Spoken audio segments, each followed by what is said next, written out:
In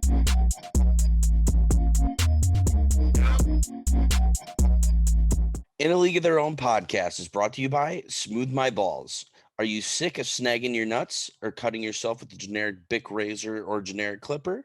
Well, now you don't have to worry. Smooth My Balls offers a 5-star below-the-belt care for men, starting with the Turf Chopper 3.0, the next level razor that provides a very smooth and clean finish with no cuts on your sack. And coming in for the closer, you got the Pube Muncher 1.0, a compact mini vac that cleans up the job with no hair left behind. Head over to smoothmyballs.com today and use code LEAGUE at checkout for 15% off your top of the line men's grooming kit. Again, that's LEAGUE, LEAGUE, for 15% off. Smooth My Balls, shave like a pro. Rep Sports. Rep Sports is a leading supplements and nutrition company that provides everything from pre-workout and protein to recovery supplements.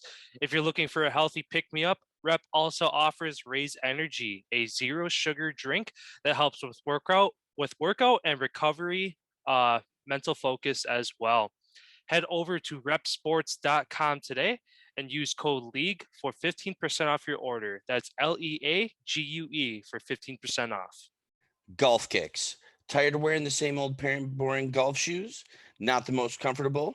Now you don't have to worry. Customize all types of shoes, from Crocs to flip-flops, sneakers to boat shoes, and wear them in style while you rip it up on the course. Head over to golfkicks.com and use code OWN20 at checkout to get a 20% discount on your order. That's OWN20.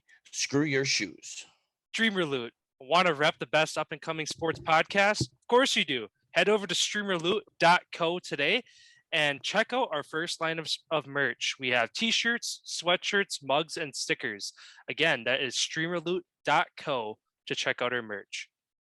Hey, everybody. It is Monday, May 24th, 2021. Julio Jones wants out of Atlanta, and Phil Mickelson wins the 2021 PGA Championship. There goes that man's jockstrap.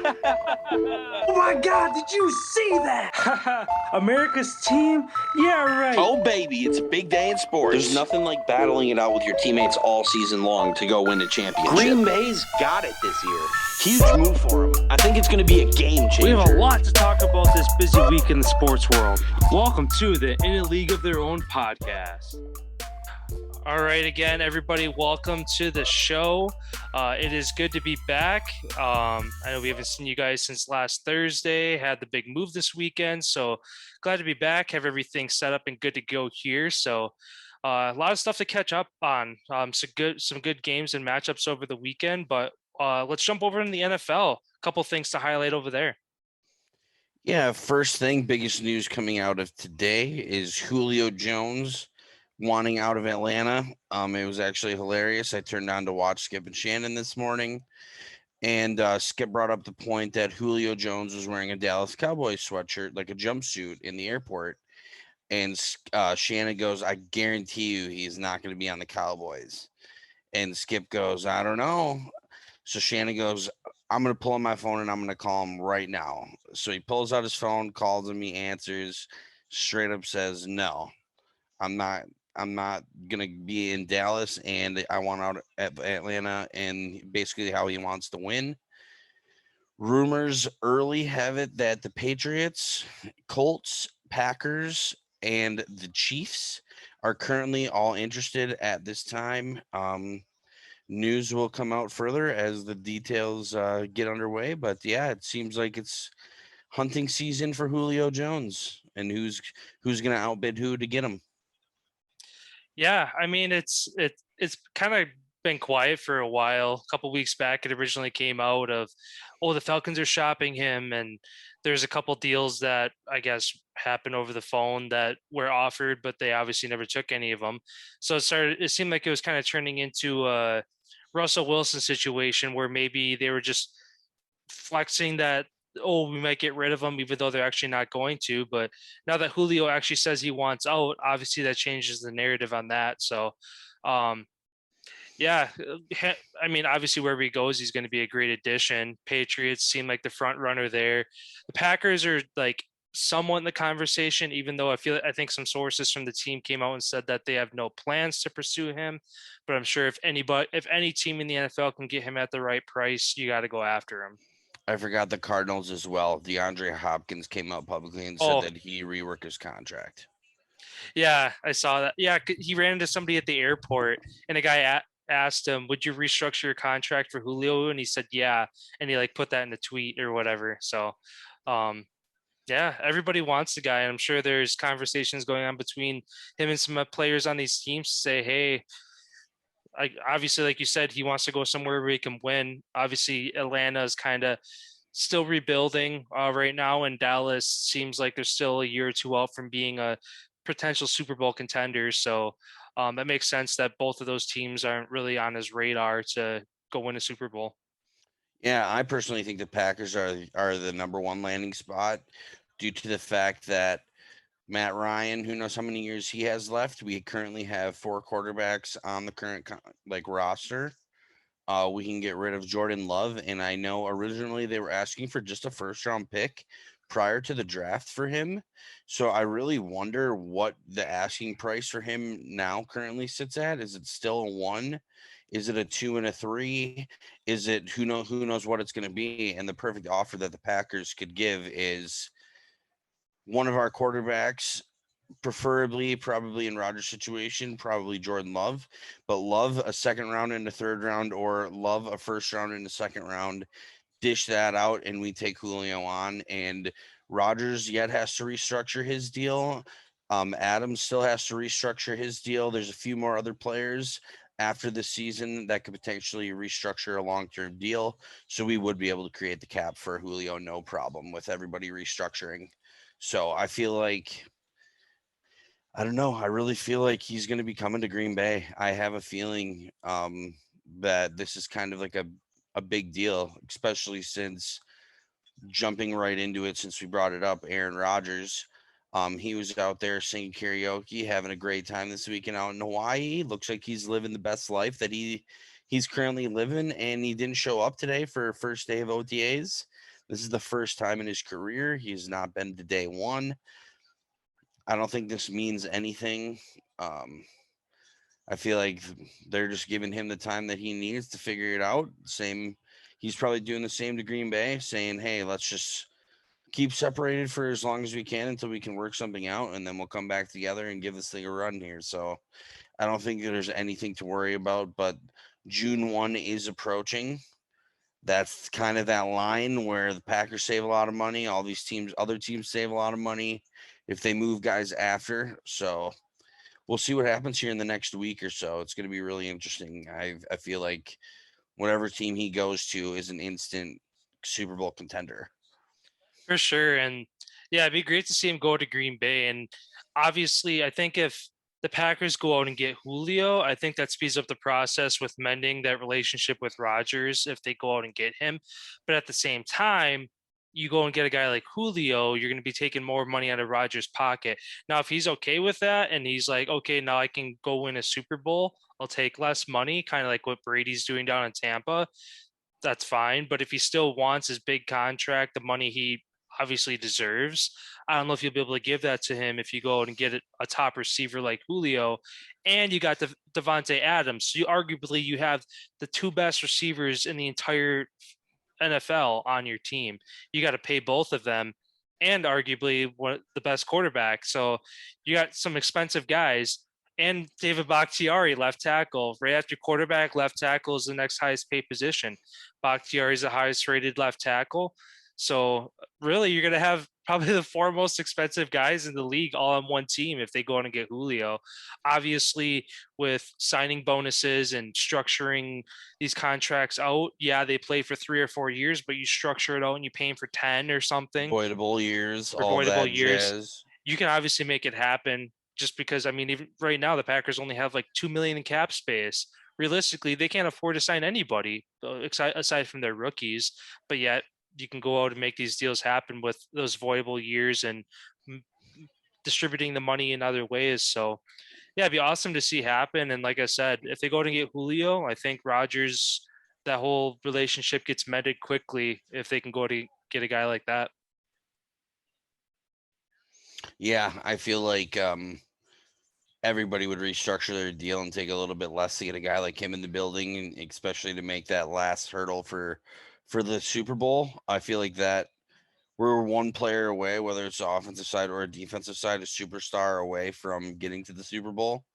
And you have Julio opposite side of Devontae Adams. Defenses are going to have to pick and choose who they're going to cover. And that gets really scary, especially when we have Aaron Jones still in the backfield and we have Tanyan, Big Bob Tanyan. I mean, we could be a very, very, very dangerous offense. Like I said, anywhere you slot Julio Jones in, you're taking the defense is going to have to pick and choose between number one or Julio, your number one guy or Julio. And like, it's going to be really interesting to see if I know the Chiefs were mentioned. I don't know how they would razzle dazzle and pull that off, but like I said, anything's possible when you get everybody on the same page. And if everybody's willing to take a little bit less to win a Super Bowl, look at Tampa, look at what they did and it worked out. So I feel like that's the new recipe going forward here in the NFL. For sure. And then I guess just a final NFL point to throw out there. Kind of interesting, the San Francisco 49ers, they waived receiver Barquise Lee. They signed him to a 1-year contract. 4 days later, waive him. Oh, it was last week. Yeah. So whatever happened there, I don't know if there's some off-field antics, maybe something that happened behind closed doors, maybe with the OTAs. He got into it with somebody, but obviously something sour happened. Otherwise, why do you let a guy go 4 days after you sign him to a contract? So maybe something will come out about that. Again, Marquise Lee isn't really a name that everybody knows about, but it's just kind of a interesting situation to bring up as to why that happened. Yeah, and then the last thing I have on the NFL today is Tim Tebow moves into top 5 of jersey sales. He he signs a contract, says that he's number 85, and boom, Tebow trains back. So it's going to be interesting to see how many Tebow jerseys you see flying around the stadiums this season. Yeah, for sure. It seems like there's a lot more a lot more people coming out about that whole situation. It seemed like there was some sourness again towards the whole thing about Kaepernick not getting an opportunity or not, and then Tebow comes in. But it seems like there's a lot of players coming out and saying that they're like obviously happy for him. And I mean, everybody's like, oh, how many catches is he going to get this year? How many touchdowns? Yada, yada, yada. He's got to make the 53-man roster first. Like he's not guaranteed anything yet. So, but also that Jags team, I don't even know who their starting tight end is aside from him. So he's guaranteed a spot, dude. He's made Urban Meyer probably $150 to $200 million in his career. He this is his payback to Tim Tebow. Like Tim Tebow made Urban Meyer. yeah. Now he's kind of going to pay him back a little favor here, get one more payday in the NFL, and ride off into the sunset. Since they are neighbors, I'm sure they're best friends. Oh yeah, I'm sure that when Tebow moved to Jacksonville, Urban was like, "Oh, here." Sent him a packet of like, oh, here's some houses for you. It's like, oh my, I'm just down the street. Like, and there's like rumors of like before they even signed him that Urban Meyer was throwing him passes in the backyard like the week before that whole thing happened, or the whole signing happened. But yeah, it's definitely gonna be interesting in Jacksonville.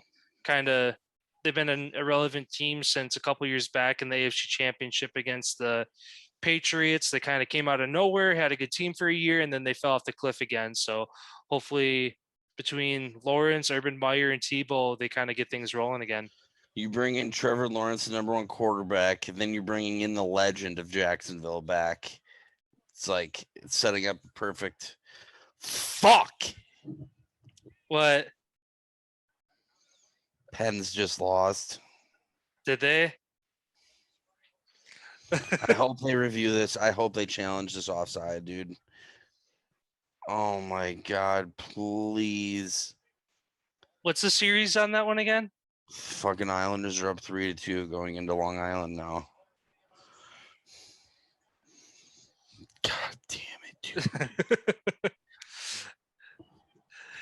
That's unfortunate. Yeah, good goal. That's a loss. Yikes.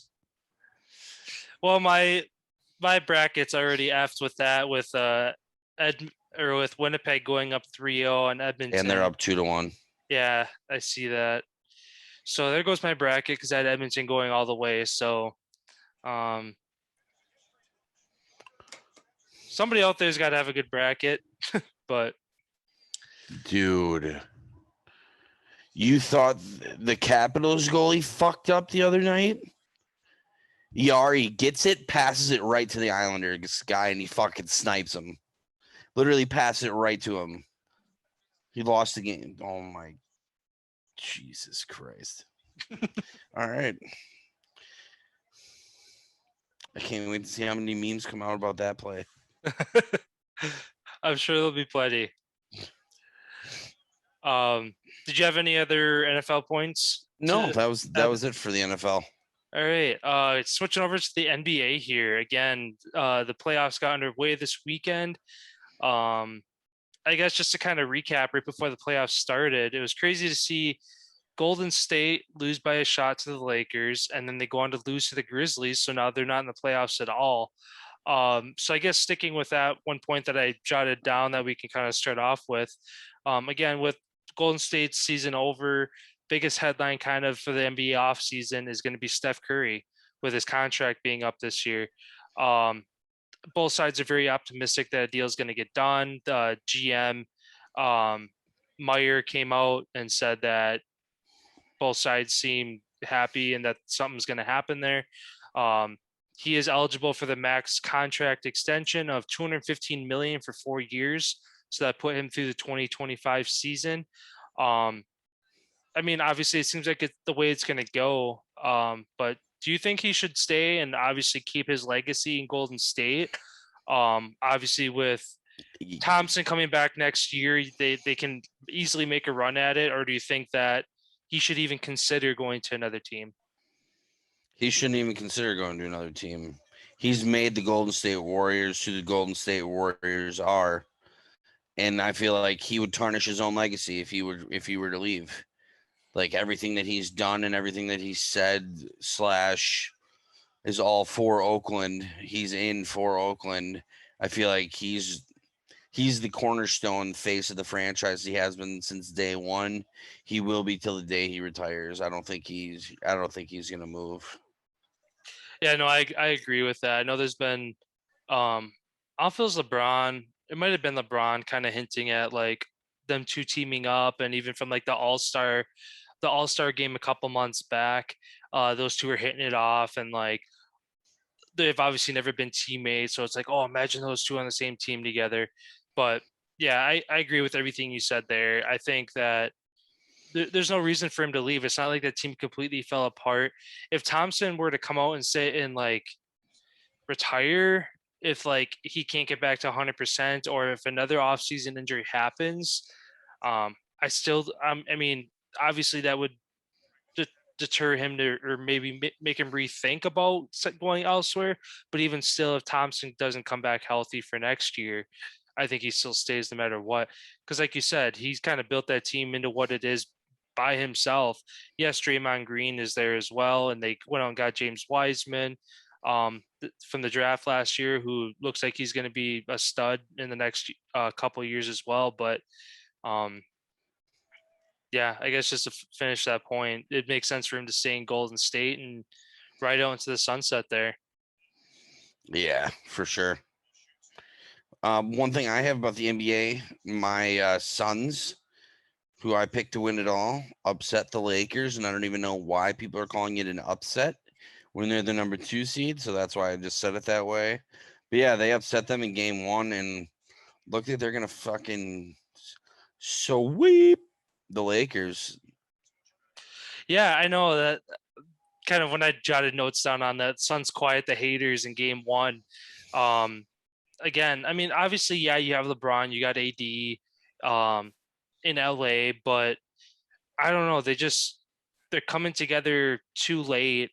They're kind of showing what could have happened to the Nets, kind of how they kind of just put their team together in the last week or two of the season, because of guys being out with injuries. The Nets are winning or won game one with flying colors and look like they're going to handle that series easily. And then on the flip side, could have shown exactly what could have happened with the Lakers. So you see one side handling the whole injury thing successfully and everybody's meshing together well. And on the flip side, the Lakers are struggling.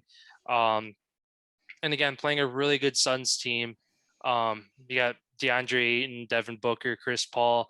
All those guys are kind of took it a notch up in game one there. So yeah, I could definitely see the Suns sweeping or winning that series in 5, even though the Lakers were favored to take that series, which again, I don't know why the odds favored that way, but it is what it is.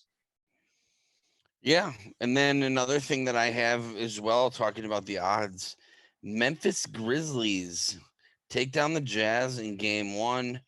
I know a lot of people are saying, oh, the only reason they won is because Donovan Mitchell wasn't playing. The only reason they won is because Donovan Mitchell. No, Memphis is showing up and they're ready to play. They came to play. They're not scared. John Morant is playing fearless. I forgot the other guy, the Green, I think was his name. He went off the other night, last night, 31 points. Never heard of this kid before. Loved what he was doing, or maybe it was Brooks or Books. Otherwise, there's Valanciunas. He did okay. It was basically John Morant and one other guy. They were basically making every shot that they wanted to take. And then I forgot what his name is. Fuck, it's bothering me. But in the post-game press conference, he's just like, yeah, they don't have anyone that can guard me. I was just taking whatever shot I wanted to take and was able to just put it in the hoop. And that's the attitude to have if you want to take down the number 1 seed coming in here as an 8. I'm seeing an upset. boiling over there in Utah. Yeah, that's definitely going to be an interesting series right off the bat. Because it would have been the Golden State Warriors. I think that the Warriors match up better with the Jazz. So I think that if the Grizzlies win it, it's going to be probably a game 7 upset. If it was the Warriors instead, I could see the Warriors winning that series in 5 or 6 games, so long as Curry keeps doing what he was doing at the end of the season. But yeah, either way, Grizzlies are there, and it kind of reminds me of a lot. The play-in tournament kind of reminds me of a lot of like how the NFL's wild card system is, where you almost have your 1 seed, or well, in years past, it was always your 1 and 2 seeds get your buys, and they go to the divisional round. A lot of times you have a team coming off a heater in that wild card round, goes to that 1 seed and dominates them, knocks them out right away. This is kind of, I guess, developing into, a similar situation where the Grizzlies got hot at the right time towards the end of the season, made their way through the play-in tournament, taking out the Spurs and Golden State, who is arguably one of the top hot teams going into the playoffs, along with the Lakers in the last 7-8 games there. They knock them out, and then they go into Utah and take game 1. Again, everybody's like, oh, yeah, Donovan Mitchell. But you look at the statistics all around in that game. The Grizzlies just look better. They didn't they're good with their possessions, didn't turn over the ball a whole lot. Yeah, it's going to be a really good series to watch. And I don't know when Mitchell's supposed to be back, if he's supposed to be back next game or maybe game 3, but well, supposedly with that whole thing, he came out, he told the trainers on the team that he was ready to play and he was good to go, but they told him that he can't play. And there's like a big riff about that, about how NBA especially, like that happens quite a bit where guys are ready and they want to play, but these trainers say, no, we're going to rest you. No, we need you for this. No. So it's like a lot of that load management, I feel like, and people sitting out, I feel like there's a lot more on the trainers and the athletes. Hearing this story come out and how it happens all the time of them just being super cautious with the players when the players just want to get on the court and go play. So he was supposed to play, and then game time, they told him, nah. That's interesting. Well, in that case, he should be ready for game 2 then, if it was like a game time decision kind of injury or whatever it was. So Yeah, you'd hope so. yeah, He's one of your but better players, and why would you hold him back another game? But who knows? yeah. But at the same time, they probably thought that even their bench would step up and take care of the Grizzlies easily, and obviously that wasn't the case. So I don't know. I guess if Mitchell comes back and they run away with the series and they end up winning it in 5 and run away with it, then obviously Mitchell was just that missing piece in game 1. But I don't think that's going to be the case. I think yes, Mitchell's going to offer some production and get some floor space open and get other guys looks, but at the same time, I don't know. Like I said, I like the Grizzlies there.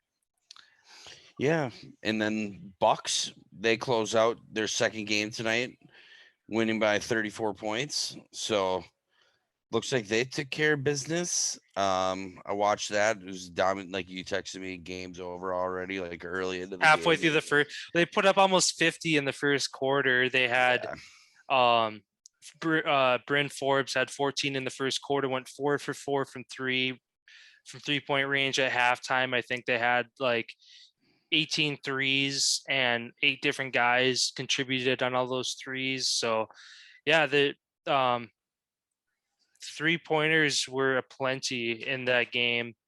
I'm just looking at the fine. Yeah, they went 41 and a half from the field from 3, 22 for 53. So when you're dropping 22 three-pointers, You're shooting 53 pointers. yeah. That's insane.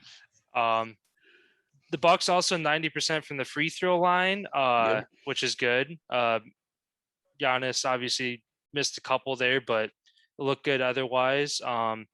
Yeah, I mean, I think that the Bucks just had a sour taste in their mouth from last year, letting the Bucks beat them 4-1 in the The Eastern Heat beat 'em, Conference. you mean?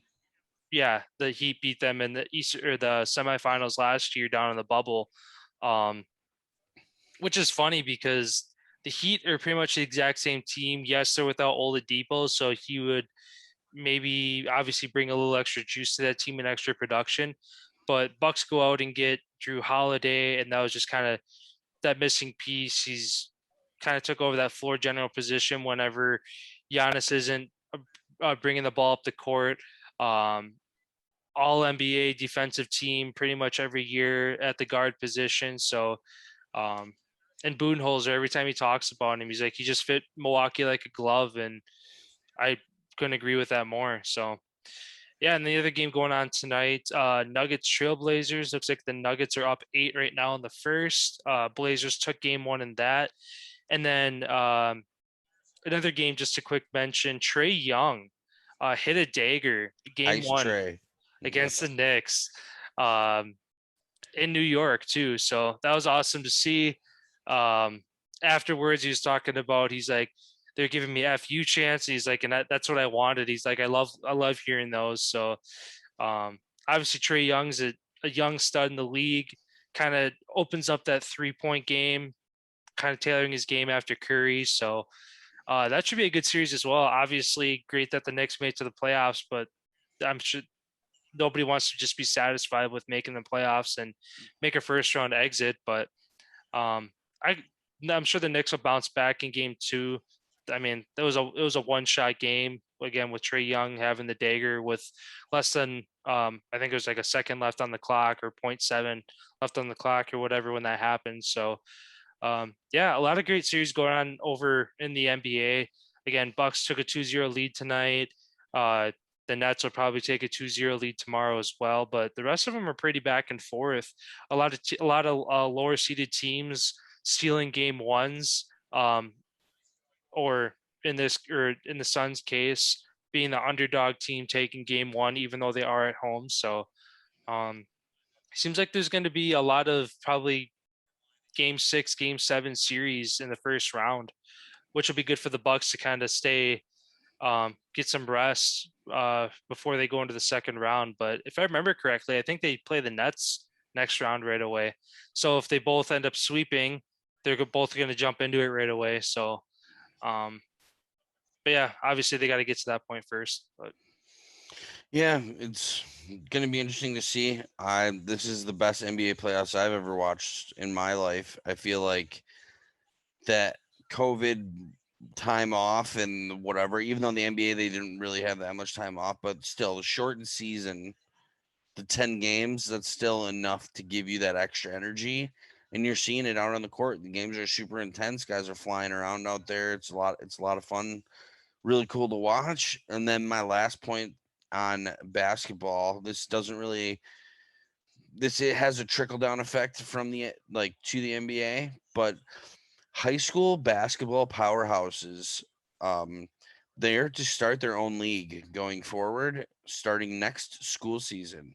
So all these teams are just going to be playing each other. I feel like that's great for the game of basketball. You're going to get all the top 300 or whatever it is, all these kids playing against each other all the time, and you get to one of those schools, and that's pretty much going to be like the feeder system to the NBA, where you go through that. You either go to the G League, you go to D1, do that, and then go to the NBA. I feel like this is a perfect pipeline. Hockey has a similar thing, but people just don't know about it. It's like the same thing. You have all these like prep schools. You see it with high school football. Games playing on ESPN, the top high school teams in the country. Mhm. It's like it's the same thing. It's cool to see now all these leagues are finally like all these sports are finally on the same page with that, which let's get American kids the best we can get them at sports. So we're putting out the best product to all these people. For sure. Yeah, that's awesome that they're doing that. And it's obviously it's fun to watch these like top kids playing against high schools and dropping just ridiculous stats, but at the same time it's like it's completely lopsided. So it's going to be a lot more challenging, a lot more fun, and like you said, it's going to be that funnel that if you want to make a name for yourself early before you go into college or straight into the NBA, you're going to want to get into one of these high schools, which again is going to feed more money into these high schools and all that stuff. So yeah, awesome to see that. Um, Jumping over then to some baseball. Um, the Tampa Bay Rays are currently on an 11 game win streak. Um, Kind of came out of nowhere a couple weeks ago. Again, an 11 game heater, now at the top of the division. Um, Getting some traction as well after hitting kind of a skid. The Dodgers won 9 of their last 10, and they've also won 7 straight. And then the Brewers are taking a 2 game win streak into tonight's series against the NL West division leading San Diego Padres, um, who are, I believe, are also on a 9 game win streak, have won 9 of their last 10. Um, the Brewers have struggled as of recent, but looking at it right now, top of the ninth, Brewers are up 5-3 with one out. Padres have a guy on second base, so one swing of the bat, Padres could tie it up. It was 5-0 an inning ago. Brewers are up, so hopefully they don't shit this one away. But that'd be a great win for them to kind of establish their identity again against one of the best teams in the entire league. Um, and then the New York Mets here will be without Michael Conforto and Jeff McNeil. Both are dealing with hamstring injuries. Both expect to be out roughly a month and are going to be back sometime in June. They do still hold the number one spot in the NL East with a game and a half lead over the Phillies. So I'm sure they'll get by for now with that. But obviously, tough when you have two of your starters go down there. And then I guess kind of a last point, it's more or less kind of a hot take to kind of get your opinion on it. And I read an article about it earlier. With this year's rise in the no hitters, again, having 6 no hitters, we're not even in June yet. The record for a year is 8. With this year's rise in no hitters, has it made them become less valuable or less special now that we're seeing them a lot more? Like obviously, there's it's still a great achievement for. It's kind of the pinnacle of being a pitcher. If you can pitch a no hitter, that's kind of your biggest box to check off in your career, aside from winning a World Series, obviously. Perfect game. Yeah, perfect game. So do you think that this is kind of lessening the specialness of these no hitters now that we're going to start seeing them more often? It kind of seems like that's the trend of this year. It could be completely a fluke, and it could just be kind of the way this year's shaking out. But just kind of looking at the statistics and how these pitchers are kind of tailoring their game and changing their game, no-hitter records might continue to go up every year from now on out. I'd love to see that, honestly. I feel like you can. There's no way you can take the value away from throwing a no-hitter in a Major League Baseball game. Like, that value will never be decreased. If anything, it's only going to get more important, because if the other team's not hitting the ball, the other team's not going to win. So you're basically winning the game pretty much almost by yourself. And then in the case of a perfect game, you would win the game by yourself, literally completely by yourself. You would dominate a fucking professional baseball game. So I feel like, if anything, I feel like this is going to bring more eyes to the game. Home runs are up. We're going to start seeing strikeouts start to go up, no hitters. I'd love to see that. I'd love to. I could feel maybe, like, if it got to a point where every single pitcher on the roster is throwing 2 or 3 no hitters a season, then yeah, maybe look at changing something. But I don't think it'll ever reach that point, because batters are too stubborn and they're going to swing at balls that they shouldn't, So I don't know. I feel like that's always going to be important in the game of baseball. Yeah, no, I agree. And like I said, it was just an article I saw and just kind of somebody giving their take on it. So I just wanted to bring it up. But yeah, I agree. I mean, having a no hitter, it's, again, one of the pinnacles of being a pitcher in baseball. Like you said, if it ever gets to the point where starting pitchers on every team are racking up no hitters, then obviously you got to change something. But like you said, I don't think it'll ever come to that. You have pinch hitters come in certain situations at the end of the game to try and get on base and get that no hitter off the board and stuff like that. So obviously they come up short sometimes. Those pinch hitters don't come in and fix the game. But yeah, so that was it on baseball there. Again, with the kind of, you're mentioning before, the Islanders taking a 3-2 lead in that series. What else is going on with the other series in the NHL? Yeah, so Colorado Avalanche sweep the St. Louis Blues. I called that one after I watched the game 1. Boston Bruins, they down the Washington Capitals 4-1. That one was writing on the wall as well. Question marks have it: was this Char's last hurrah, or will he continue to march on? Nashville wins 2 exciting double overtime thrillers to even the series at 2. So that game heads back to Carolina tomorrow. Montreal ended up winning tonight, so Toronto makes it 2 in a row. They won 2 games in a row after losing their captain, John Tavares. They're up 2-1 in the series. Cole Caulfield also got the nod to skate tonight. Vegas and Minnesota is currently underway with 12 minutes left in the first. Winnipeg, Edmonton are currently underway. They're tied 2-2. There was, I think, a little over 8 minutes left in the second period. They're at commercial right now. Florida in Tampa. Florida backs against the wall, down 3-1.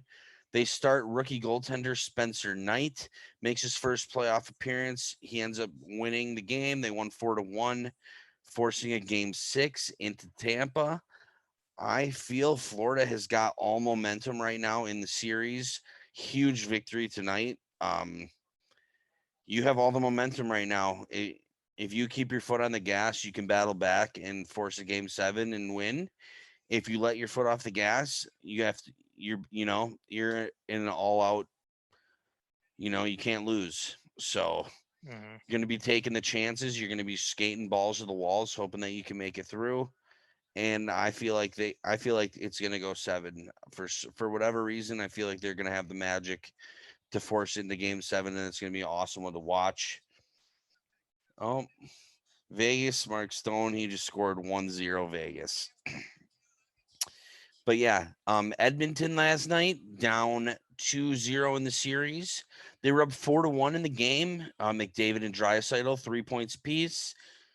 Thought the game was over. All of a sudden, stupid penalty taken by the Edmonton Oilers. Next thing you know, Winnipeg gets on the power play, pops one in the net. momentum changes just like that. They go out there, they score 2 more goals. In like a 3-minute span, they scored 3 goals to end up tying the game.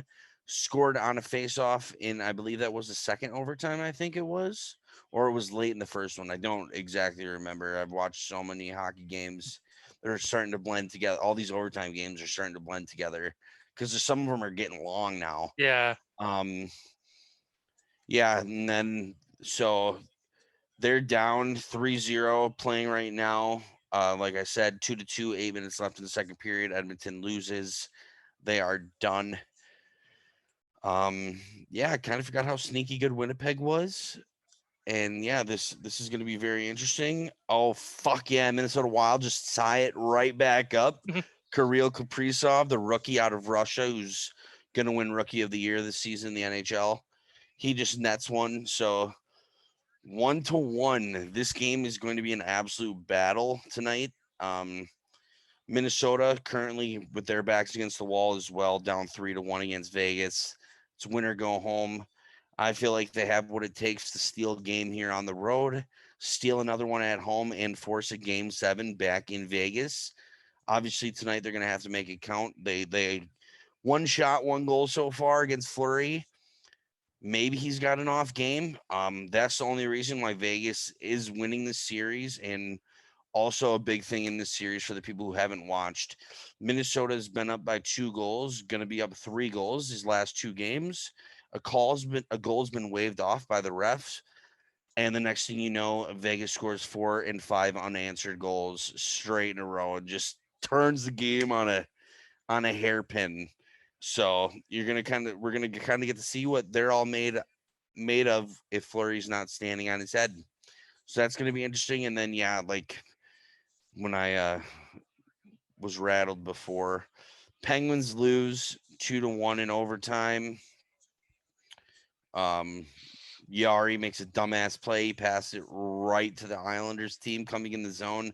I don't even know what. The only thing I can think is maybe he was trying to saucer it, but he didn't even get the puck off the ice. And it stupid turnover, and you can't do that when you're 2-2 in the series. Now you put yourself going on the road in an elimination game. It's tough to play in Long Island ever since they got the new building. Fans really rocked the place. I don't know. I feel like blood's in the water right now, and it's going to be really tough for Pittsburgh to battle their way back out of this one. I feel like if they go down early, nail in the coffin. And yeah, that's all I really got here. That's pretty much all the games that are going on. There'll be some good ones tomorrow. And like I said, Minnesota Vegas is the game that you'd want to catch right now. Same with Winnipeg and Edmonton. All those games are tied right now. So it's going to be a late night. Yeah, I mean, again, NBA playoffs and NHL playoffs in full swing. It's a really fun time of year. And then I guess the last point to touch on before we wrap things up here. I got something really quick before we mention that. Okay. Sport we never talk about, gymnastics.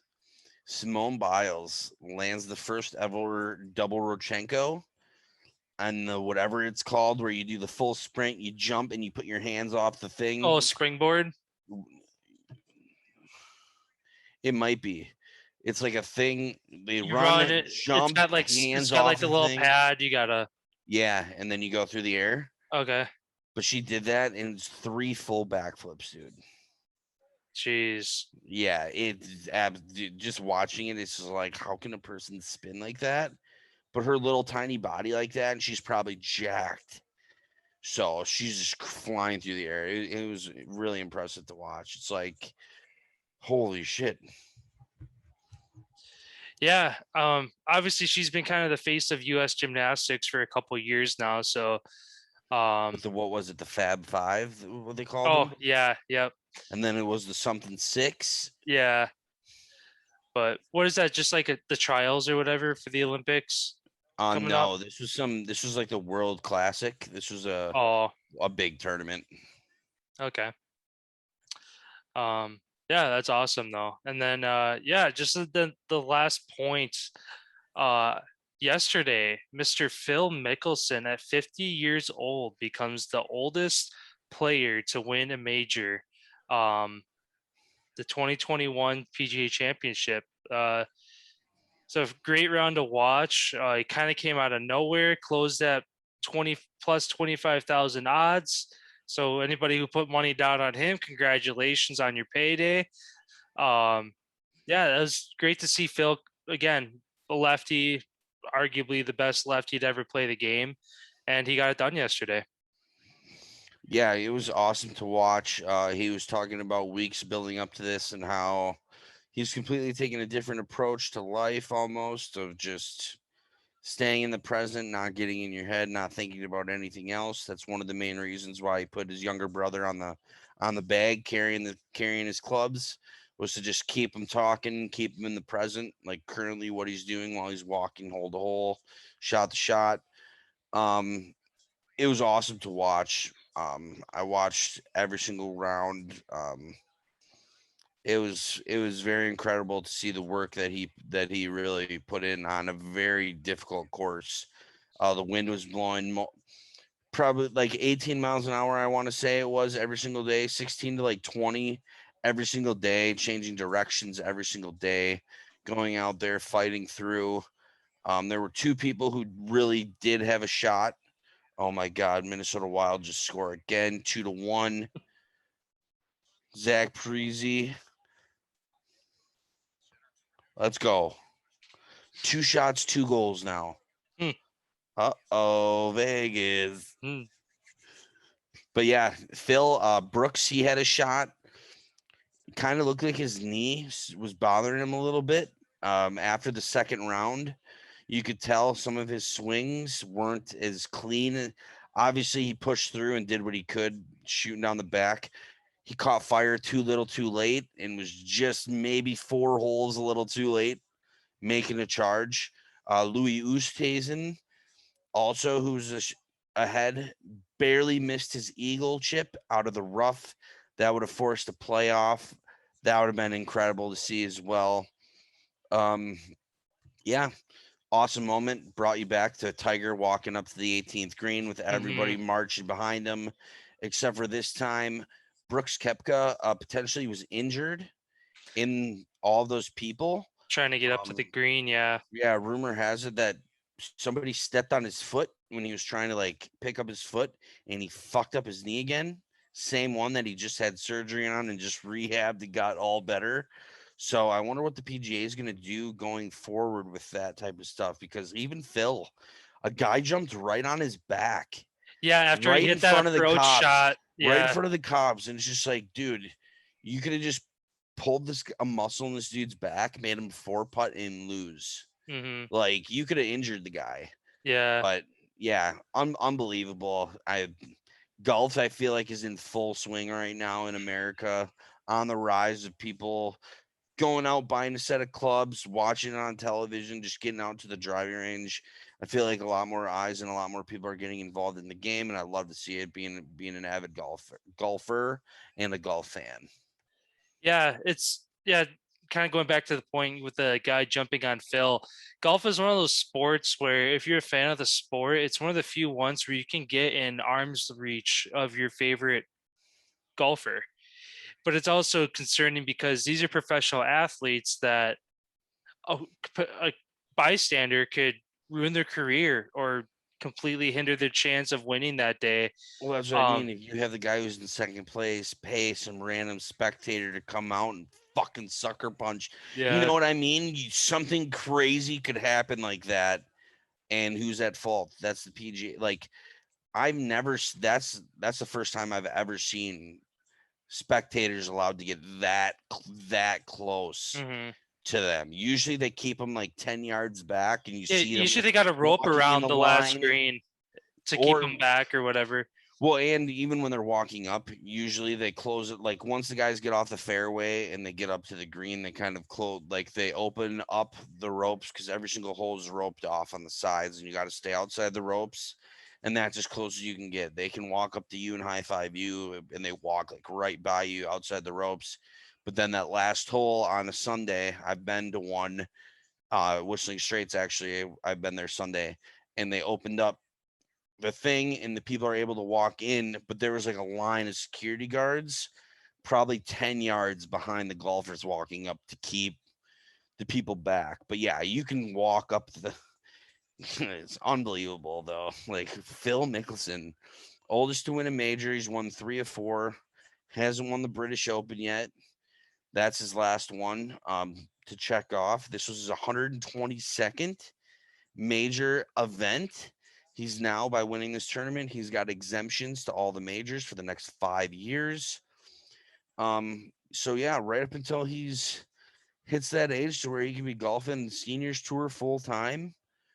He's going to be shooting in all the majors and continuing to try to go out there and win a few more. If he continues to take care of his body, he looks really good for his age. And fuck, he had the furthest drive all weekend, 366 yards on the 16th hole. And it's like, wow, this guy can really swing. But which makes you think in 5 years with the senior tour, does he go just dominate the shit out of that, or does he stay on the PGA card and try to keep doing what he's doing? I guess that obviously if his play declines, because 5 years is a long amount of time, and when you're PGA tour, you make more money, so he'd stay there as long as he can, probably. Yeah, but I guess if you're sweet, dude, on 2023, if he hops over, he'd be in Century. Oh yeah, that's right. Edmonton scored 3-2. Edmonton right now. Couple minutes left in that one now. It's in the second. It's in the second period yet. 2 minutes left in the second.